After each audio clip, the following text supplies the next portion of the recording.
તો નવસારીમાં મુસ્લિમ સમાજે પાકિસ્તાન વિરોધી નારા લગાવ્યા।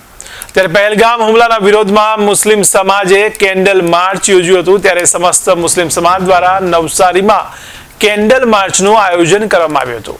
ત્યારે મોટી સંખ્યામાં કેન્ડલ માર્ચમાં લોકો જોડાયા હતા। ત્યારે મુસ્લિમ સમાજે શ્રદ્ધાંજલિ આપી હતી। ત્યારે મોટી સંખ્યામાં લોકોએ પહેલગામ હુમલાનો વિરોધ કર્યો હતો।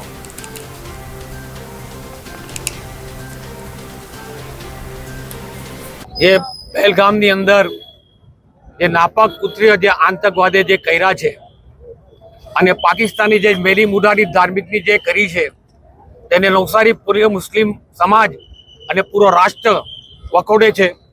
અને આજે હિન્દુસ્તાનનો એક એક નાગરિક ચાહે કોઈ બી ધર્મનો હોય, દિલના હૈયા ફાટી જાય,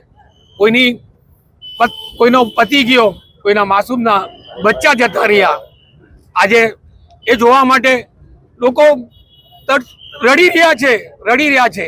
તો આજે હિન્દુસ્તાન એક થઈને અને ખાસ કરી નવસારી મુસ્લિમ સમાજ તરફથી આજે પાકિસ્તાન મુર્દાબાદ અને એવા એકતાના સંઘના નારા લગાવીને આજે કેન્ડલ માર્ચ કરવામાં આવી હતી। અને કેન્ડલ માર્ચમાં ઘણા લોકો મોટી સંખ્યામાં જોડાયા હતા અને પ્રધાનમંત્રી નરેન્દ્રભાઈ મોદીજીને ખાસ આજીજી કરીએ કે પાકિસ્તાનને નાબૂદ કરી દો, જે આતંકવાદ